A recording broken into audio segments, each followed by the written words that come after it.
బండ్లగూడలో ఓ మహిళ వర్షపు నీటి గుంతలో కూర్చొని వినూత్నంగా నిరసన తెలిపింది.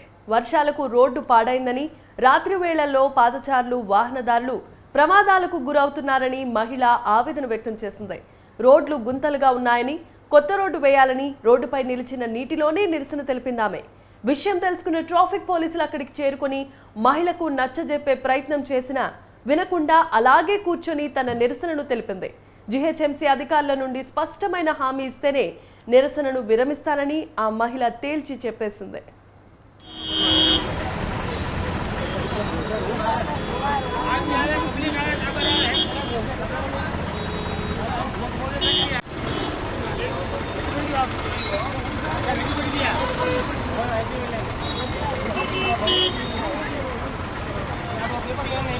आज